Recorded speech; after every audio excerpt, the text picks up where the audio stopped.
지난 시간에 이어서 신학자들이 사무엘서의 일종의 부록과 같다라고 얘기하는 21장에서 24장까지의 큰 단락 가운데 두 번째 장인 22장 전장을 오늘 우리가 읽어보았습니다.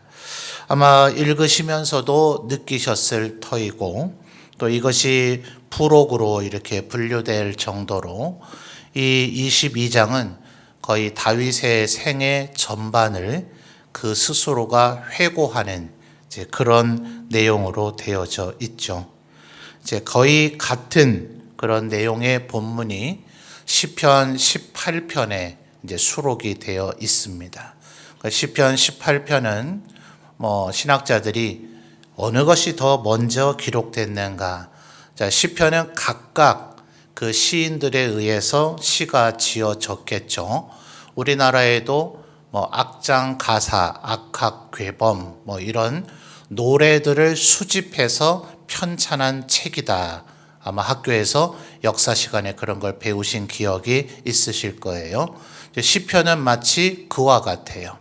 하루아침에 한 사람이 150개의 시를 쫙 일괄 지은 게 아니라 그 가운데는 모세의 시도 있고 또 솔로몬의 시도 있고 다윗의 시도 있고 이런 식으로 물론 아삽이나 또 다른 사람들의 시도 있죠. 그래서 이 150편이 한 사람에 의해서 하루아침에 쓰여진 것이 아니라서 성경 어디에도 그런 설명과 그런 내용은 없지만 상식적으로 이 시편을 누군가 모아서 150개의 시를 선별하고 그것을 하나의 시편으로 묶는, 그래서 우리 시편은 150편이지만 성경을 꼼꼼히 읽으신 분들은 그 150편도 5권으로 또 중분류가 되어 있다 하는 것을 발견하신 것이 있을 겁니다. 그렇기 때문에 지금 이 22장의 사무엘서에 수록된 다윗의 이 시가 요게 먼저 기록된 것인지 아니면 시편 18편에 수록된 버전이 먼저 기록된 것인지는 사실 신학자들이 단정 짓기가 어려워요. 그래서 지금 오늘 우리가 읽은 이 22장의 이 내용은 좀 더 분량이 많고 좀 더 내용이 상세합니다. 그래서 시의 전반적으로는 시의 형태를 띠고 있기는 하지만 조금은 설명하고 있는 산문체 형식도 뒤섞여 있어서 이것을 조금 더 정교화된 시로 간축한 것이 시편 18편이 아니냐. 이게 이제 신학자들이 좀 더 주류의 사람들이 갖고 있는 견해입니다. 그래도 우리는 뭔가 좀 더 풍성한 그런 묵상을 하려면 압축하고 조금 줄여 있는 시편 18편보다는 이왕이면 몇 글자라도 몇 마디라도 더 설명이 되어 있는 오늘 우리가 읽은 이 22장을 통해서 다윗의 마음을 헤아려 보는 것이 유익이 더 많을 것이다. 그렇게 생각해 볼 수 있겠죠. 이 22장에 수록되어 있는 이 내용을 볼 때 그래서 신학자들은 시편 23편도 아마 다윗의 노년에 기록이 된 것 같다라고 봐요. 젊을 때에 내 인생의 미래가 이렇게 될 것이다 이렇게 얘기한 것이 아니라 누가 봐도 70세에 다윗은 삶을 마감했지 않습니까? 아마도 60대 중후반쯤에 자신의 살아왔던 인생을 되돌이켜 보면서 내 인생에 임했던 하나님의 은혜가 이와 같다.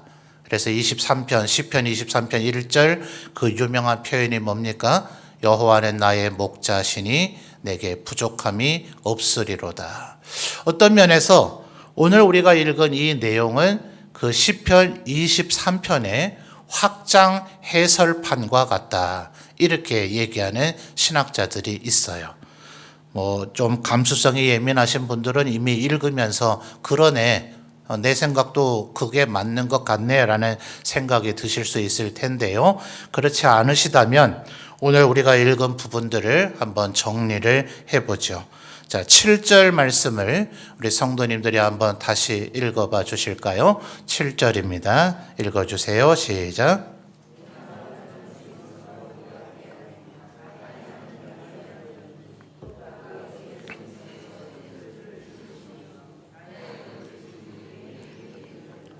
아멘. 자, 7절을 통해서 우리가 알 수 있는 것은 다윗은 기도의 사람이었다 하는 거예요. 자, 7절 한 절 안에서만도 기도했다라고 여겨지는 표현이 몇 번 반복되는 것 같아요? 4번 찾아내실 수 있겠습니까? 자, 7절 같이 한번 눈으로 보면서 찾아볼까요? 내가 환난 중에서 여호와께 뭐 했습니까? 아뢰며 나의 하나님께 뭐 했어요? 아뢰었더니 그가 그의 성전에서 내 뭘 들었죠? 내 소리를 들었으니 이건 당연히 기도한 내용이죠. 그리고 나의 뭐가요? 부르짖음이 그의 귀에 들렸도다. 자, 다윗이 골리앗을 죽인 게 몇 살인지 우리는 잘 알지 못하지만 8형제 중에 막내 3명은 전장에 끌려갔고, 자, 군대의 군사수는 많을수록 좋죠. 고대의 싸움은 더더욱 그렇습니다.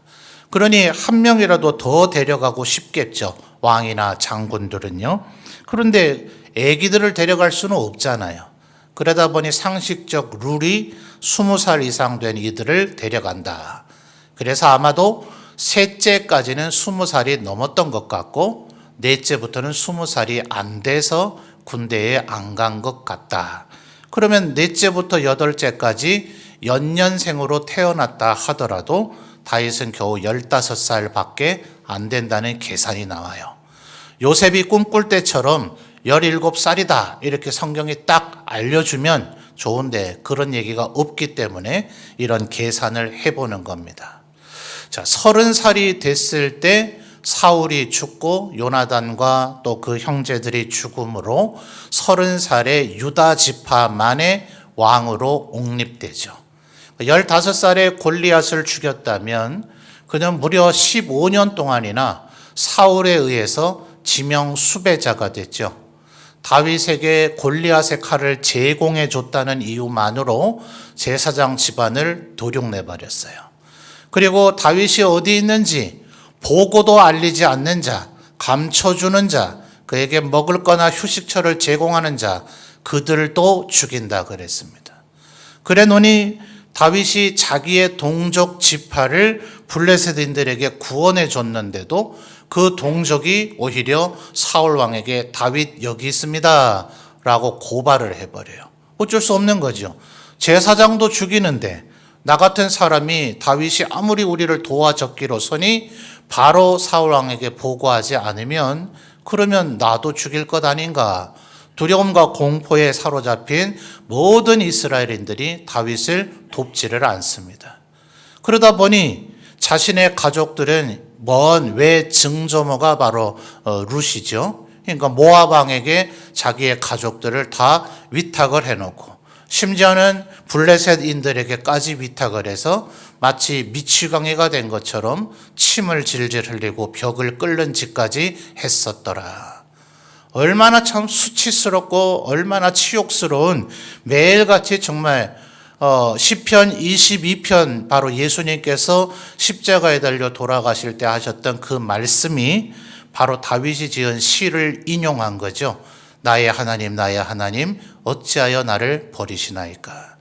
개들이 나를 애워쌌고 황소떼들이 애워싸서 내 유일한 것 이렇게 표현을 했는데요. 아마 생명이라고 보는 것이 타당하지 않겠나. 내 생명을 저들이 위협합니다. 나는 마치 고대에 이제 붉은색 염료를 만드는 재료가 몇 가지가 있는데 그 중에 하나가 일종의 딱정벌레 같은 그런 것을 벌레를 짓이겨서 거기서 붉은색 염료를 추출해내는 게 있습니다. 이게 뭐 고가품이다 보니 여러분이라면 그 벌레를 대충 그냥 문지르고 말겠습니까? 한 방울이라도 거기에서 염료를 더 짜내기 위해서 그 벌레를 완전히 짓이기지 않겠어요? 시편 22편에 다윗이 그 표현까지 씁니다. 저는 마치 딱정벌레와 같이 으깨어졌습니다. 우리말로 현대적으로 번역하면 그런 의미예요. 그러니 다윗이 얼마나 정말 고난의 세월을 무려 몇 년요? 약 15년가량 그렇게 도망 다녀야만 했던 것 같아. 그 시기를 어떻게 이겨냈는가? 지금 7절에 어떻게 했다고요? 그는 하나님 앞에 철저히 기도하는 사람이었다. 그가 지은 유명한 시 가운데 이런 표현이 나타나죠. 다윗도 사람인지라 때로 지치고 낭망할 때가 있지 않았겠어요? 그러니 자기가 자기 자신을 독려합니다. 내 영혼아 하나님을 송축하라. 내 영혼아 하나님의 그 위대하심을 잊지 말지어다. 자기가 자기에게 어떻게 보면 약간 세뇌시키듯, 다윗 너 흔들리지 마. 전에 어떤 올림픽 경기에 우리나라 선수가 그것이 오디오가 잡히진 않았죠. 그런데 카메라로 클로즈업 하니까 입모양을 통해서 할 수 있어 스스로 계속 되뇌었다고 이렇게 중계방송이 돼서 국민들에게 큰 감동을 주지 않았습니까? 마치 다윗이 지금 그렇게 한 거예요. 삶의 모든 순간마다 얼마나 힘들고 어려웠습니까? 많은 다윗은 절대로 굴복하지 않고 자기 자신을 독려하면서까지도 하나님 앞에 계속해서 기도했다. 이 기도에 대한 내용이 또 시편 40편에 아주 절절하게 나타나죠. 한번 찾아볼까요?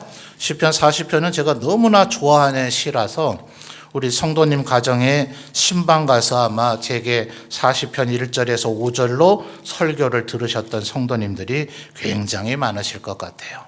자, 시편 40편입니다. 1절과 2절 시편 40편 1절과 2절 우리 성도님들이 한번 읽어 주실까요? 시작.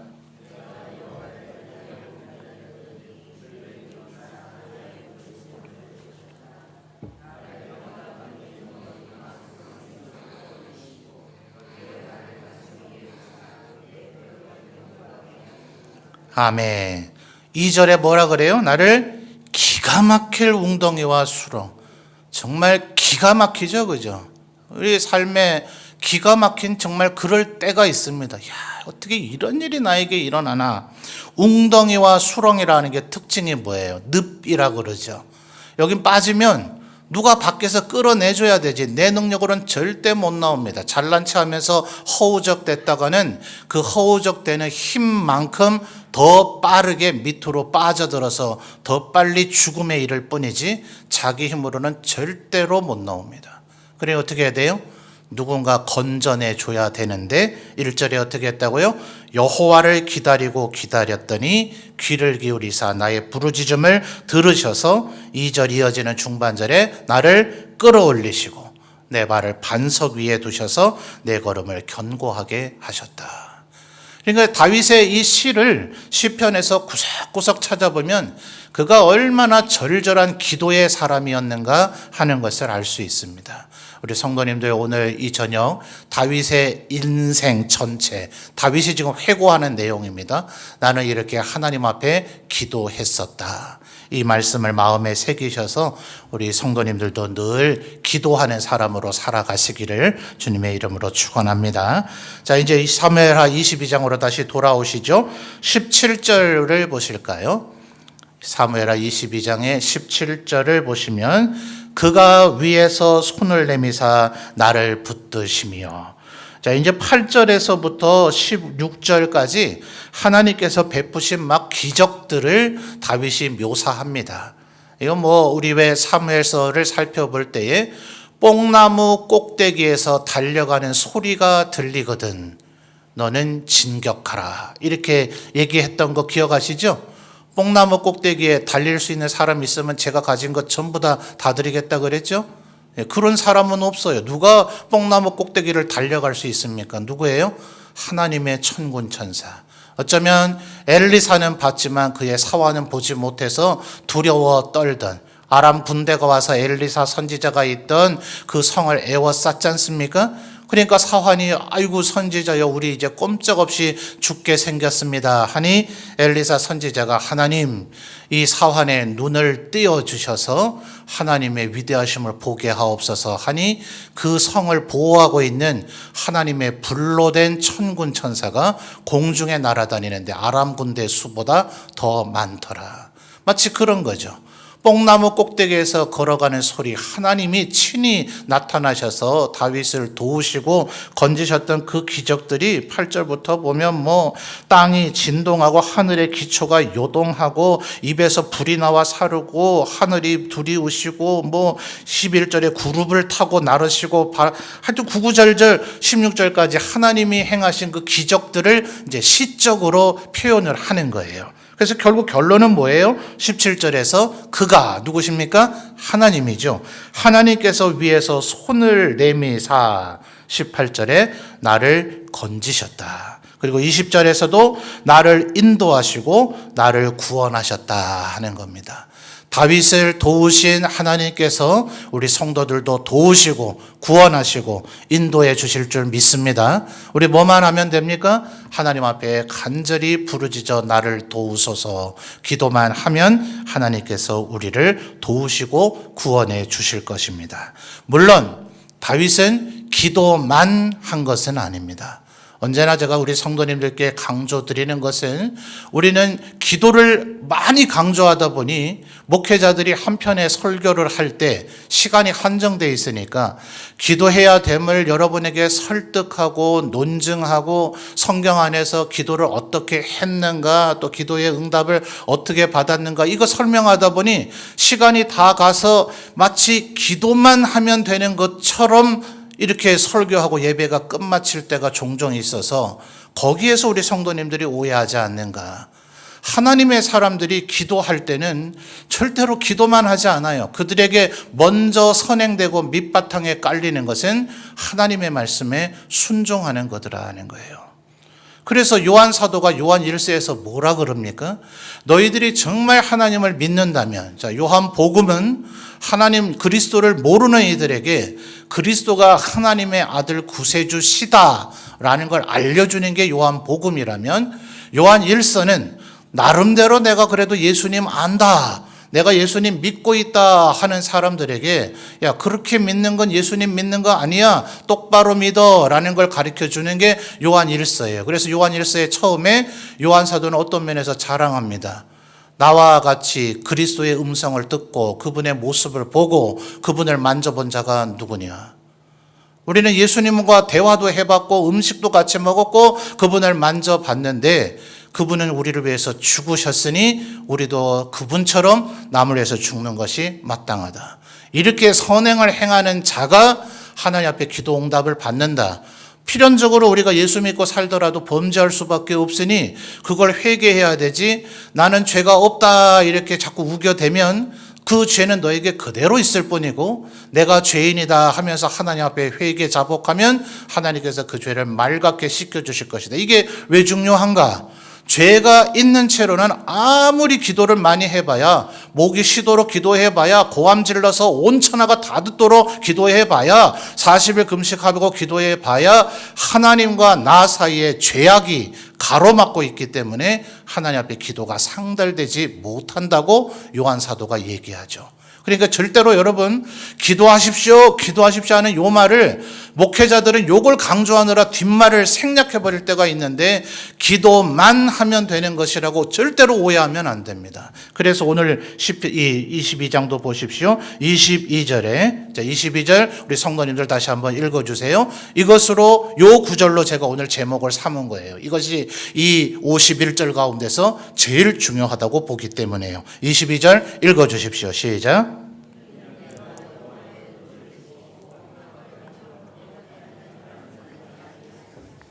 아멘. 물론 다윗이 완벽했습니까? 그렇지 않죠? 사울도 하지 않은 부하의 아내를 빼앗는 짓을 벌였을 뿐만 아니라 그 부하 우리아를 비참하게 죽게 했어요. 얼마나 잔인했습니까? 요압의 손에 요압에게 우리아의 손으로 이 편지를 들고 가는 자를 최전선에 내보내서 죽게 만들어라. 뭐 차이가 있겠습니까마는 우리아를 죽게 만들라는 그 편지는 최소한 우리아 아닌 다른 사람에게 보내야 그게 조금 그래도 인간의 도리 아닙니까? 요압이 그러니까 어떤 면에서는 다윗 말 안 듣는 게 당연하죠. 다윗이 그런 짓 했다는 걸 가장 상세하게 알고 있는 요압인데 존경심이 생기겠어요?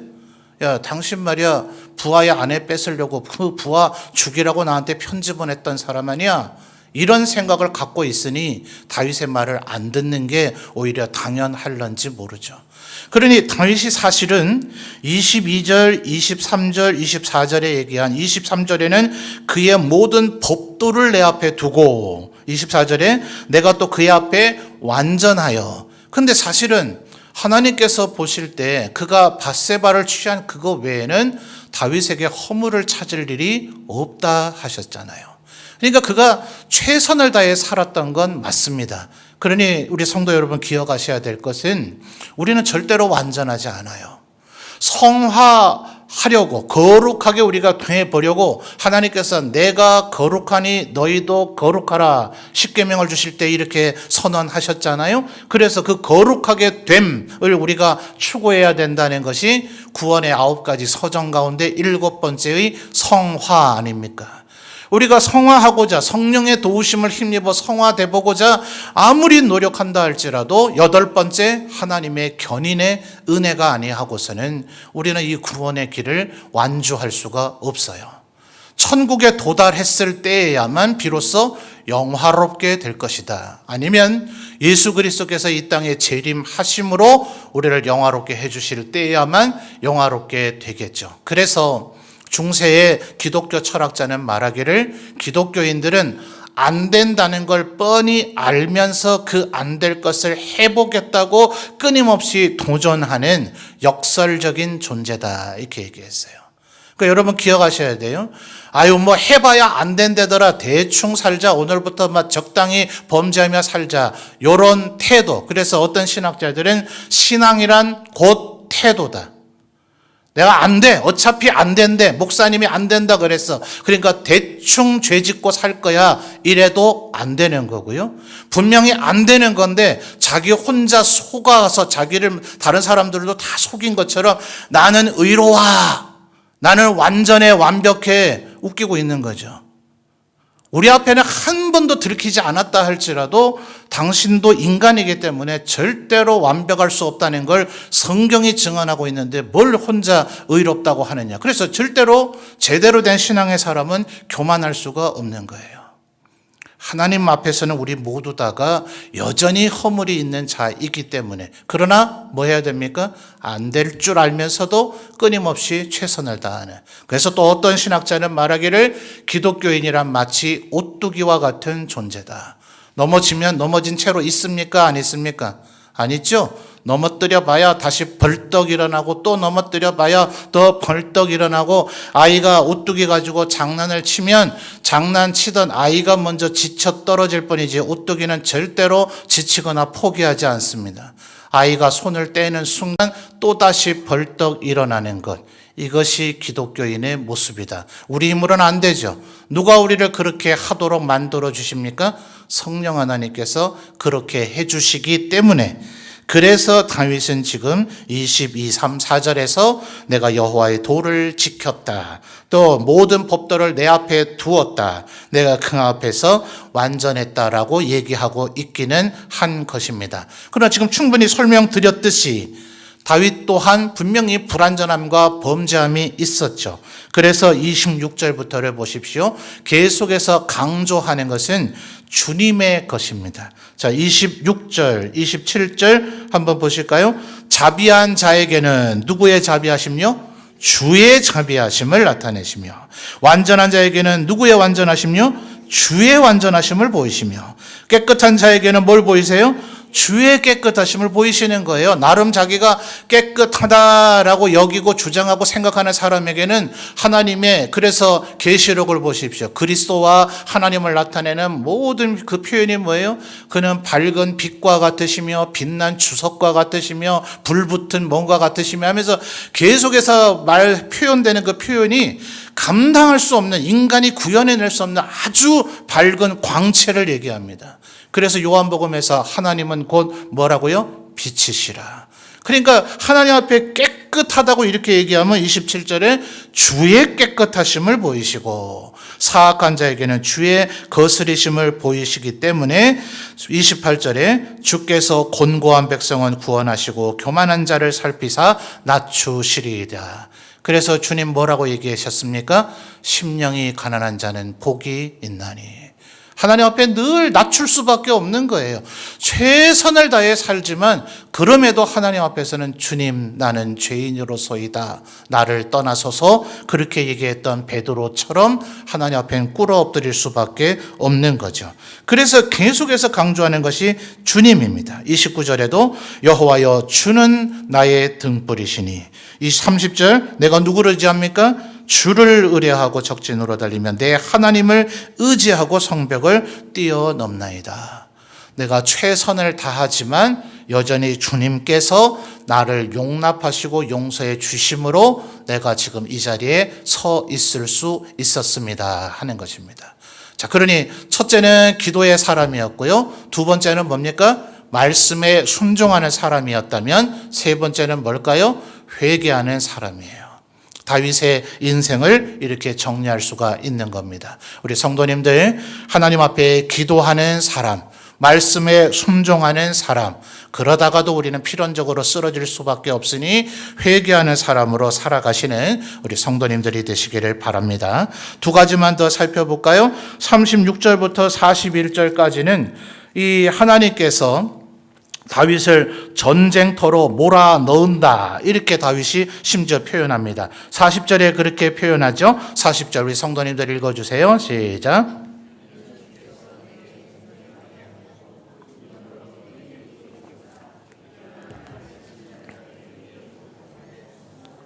아멘. 자, 아까 말씀드렸듯이 15살 무렵에 골리앗을 죽게 만든 이유 때문에 30살 될 때까지 도망 다니면서 그는 늘 칼의 위협 속에 살았습니다.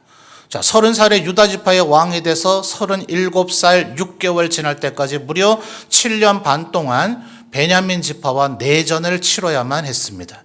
그러니까 말하자면 이제 37 내지는 38살 됐을 때쯤 이제 비로소 이스라엘 12지파의 왕으로 옹립된 거죠. 근데 그 이후에 편안하게 살았나요? 지금 40절에서 얘기한 것처럼 주위에 있는 모든 족속들, 모압, 암몬, 에돔, 아람, 블레셋 이 모든 나라들을 정벌하는데 그의 일생을 다 바쳤다 해도 과언이 아니죠. 그래서 40절에 주께서 내게 전쟁하게 하려고 이 말은 사명을 따라 살았던 사람이죠.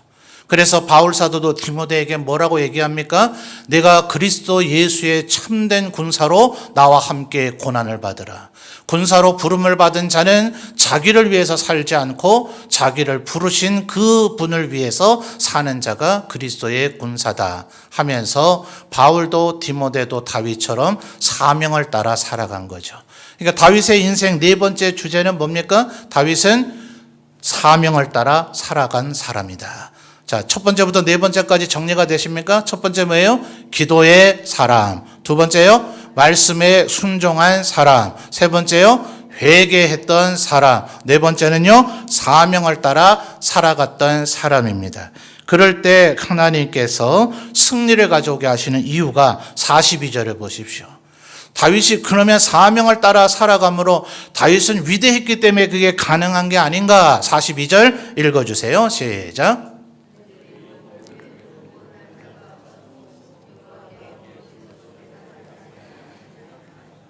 아멘. 다윗이 이걸 아는 거죠. 와, 내가 대단하지 않아 라고 다윗은 얘기하지 않았어요. 느부갓네살이 두 번째 꿈을 꿨을 때 다니엘이 경고하죠. 당신이 꾼 꿈은 거대한 나무를 봤을 겁니다. 이 세상의 모든 들짐승들이 그 나무 열매를 새들이 그 나무 열매 먹고 그 나무 그늘에서 숨 쉬고 모든 짐승들이 그 나무에서 의탁해서 살아가는 나무를 보았는데 그게 바로 당신입니다.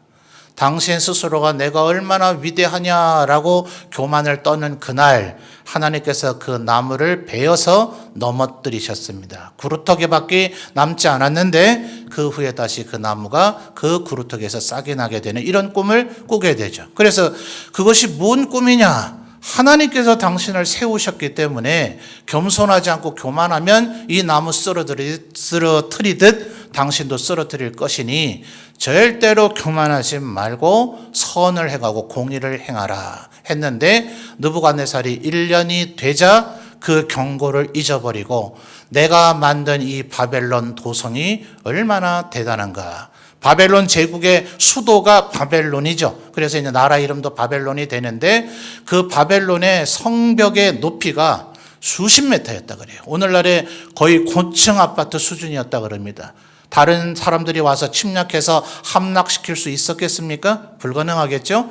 성벽의 두께가 얼마나 두꺼웠는지 그 위로 전차가 달릴 수 있었답니다. 세상에 이런 성벽을 어떻게 만들었을까? 그래서 지금 이제 실존하지는 않습니다만 그래서 바벨론 성의 그 규모 자체가 불가사예요. 미스테리입니다.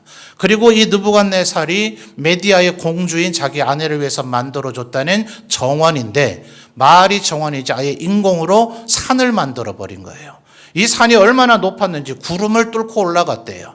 바벨론이라고 하는 도시 자체가 평원지대에 있어가지고 멀리서 보니 인공으로 만든 그 산이 구름을 뚫고 올라가서 그 밑에는 잘 안 보이고 구름 위에 솟아있는 부분만 보여서 별명이 공중정원이 된 겁니다. 자, 이걸 만들어낸 느부갓네살이니까 교만하기 참 쉽겠죠. 그래서 그가 말하기를 내가 만든 이 대제국이 얼마나 대단한 거라는 말을 입 밖에 내뱉지도 않고 그 입 안에서 생각만 해서 지금 말이 채 나오기도 전에 하나님께서 그를 미치광이가 되게 하셨더라. 하나님 제일 싫어하는 게 교만함이에요. 그러니까 사사기 400년 넘는 동안 이스라엘은 늘 압제를 당했었는데 다윗 때에 와서 그 모든 나라가 이스라엘의 조공을 바치는 그런 상황이 됐습니다. 야, 여러분 우리가 다윗이라면 목에 힘 좀 줄만 하지 않아요? 기드온이 언제 이런 나라를 이뤘던 적이 있던가?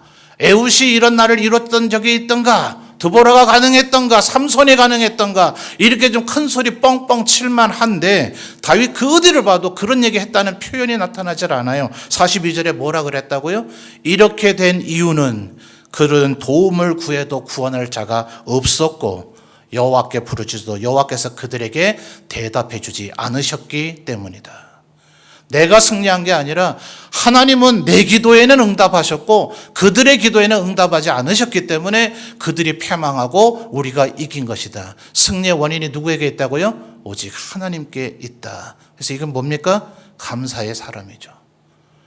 우리가 실수하지 말아야 되는 게 우리가 정말 하나님 앞에 충성하고 헌신해서 그 누구도 흉내내지 못할 위대한 일을 하고 난 이후에는 나 대단하지 이래서 그 모든 은혜를 다 까먹고 하나님 앞에 버림받게 될 가능성이 높아요. 그래서 바울도 어떻게 했습니까? 내가 이렇게 하나님 앞에 쓰임받다가 내가 버림받을까를 두려워한다. 이 절대로 바울이 믿음이 없는 사람이 아니에요. 구원에 확신이 없어서 그런 소리를 하는 게 아니라 인간의 속성이란 조금 뭘 하고 나면 그냥 교만해지기 쉽기 때문에 그 스스로를 끊임없이 경계하는 사람들이 믿음의 사람이더라 하는 거예요. 그래서 이 다윗도 자신이 그런 위대한 업적을 남긴 후에도 감사를 하는 사람. 이 모든 것은 하나님이 이루신 일이다. 바울 사도는 뭐라 얘기했습니까? 나의 나된 것은 다 하나님의 은혜라. 이런 고백이 우리에게서 끊임없이 나와야 되죠. 그러니 44절에 주께서 또 나를 내 백성의 다툼에서 뭐하죠? 건지시고 나를 보존하사 모든 민족의 으뜸으로 삼으셨으니 내 백성의 다툼, 아마 압살롬의 반란과 그에 따른 여파로 일어났던 2차 반란을 묘사하는 것이라고 신학자들은 봅니다. 그래서 뭐 요거까지 부연 설명하기는 그렇고요. 5가지 뭐였습니까? 기도의 사람. 2번째요, 말씀에 순종하는 사람. 3번째요, 회개하는 사람. 4번째요, 사명의 사람. 다섯 번째요, 감사의 사람.